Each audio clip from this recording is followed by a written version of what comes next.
When you make decisions to pay guys early, you got to be sure. You got to be 100% sure that this was the guy, right? I mean, he's coming off a leg injury.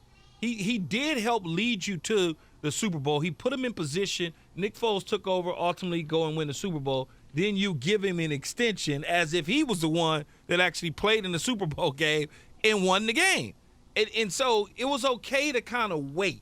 Just wait a little bit. Let's see what the injury looks like. Let's see what he looks like. Kind of just wait. You don't need to do it. This is why owners and general managers have protections in place to be able to see it through. Lamar Jackson, perfect example in situation. I can do Lamar right now, right? But I also can wait because I'm not sure. Patrick Mahomes? Oh, I'm sure. I'm sure. Not a problem. What do you want? Here's a blank check. No big deal. Deshaun Watson, I'm sure. What do you want? But there's certain guys that you're like, if I pay him, even a Jared Goff situation, I did not have to pay Jared Goff immediately. Now, he's been okay. But I could have waited to pay Jared Goff. I feel you on follow the money. Like, you make more and more sense every time I hear you talk about this as it relates to Carson Wentz. I get that.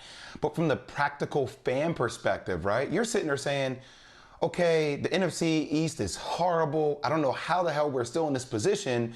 But if Carson is playing this way, if our goal is to win, like, isn't that the reason why we drafted Jalen Hurts? Didn't we draft him because we thought he could be somebody that could give us more opportunities if Carson was not playing at his best? So wouldn't you see it as, if we're talking about a Taysom Hill and Drew Brees situation, can't we get him more involved in the offense to see if he actually has a potential that could take us to the next level offensively instead of just, I guess we can get him some more snaps? Well, the Drew Brees situation is a little different because Taysom Hill was coming in replacing Drew Brees in games, running a couple little trick plays here and there. He wasn't taking the snaps underneath center, throwing the ball all over the lot like he did the other night when they won the football game on Sunday night. It was a little bit different. But when you look at it for what it's worth, you got to follow the money. They're not going to all of a sudden. Okay, here, Jay, you got to explain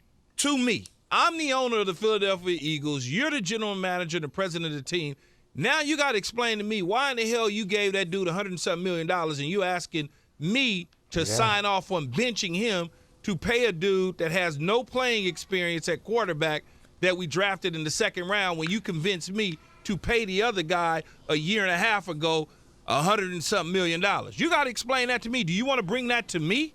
Do you really want to walk into my office and say, hey, Key, I want to play the other guy, even though I just gave him $100-something million and he's going to cost us $50 million if we do anything? You really want to explain that to the owner? I know, Key. I guess I want to live in a reasonable world where there's an admission of guilt, but in the world that we live in, it's not reasonable. That will never happen because my back is against the wall and I want to keep my damn job. I'm never doing that. What professional executive have you ever, professional executive, whether it's in sports or this business that we're in, ever admitted to they made a mistake? You're never going to hear, oh, we probably shouldn't have done that. That was a bad deal. They're never going to admit that. They just not going to do it. It's egg on the face.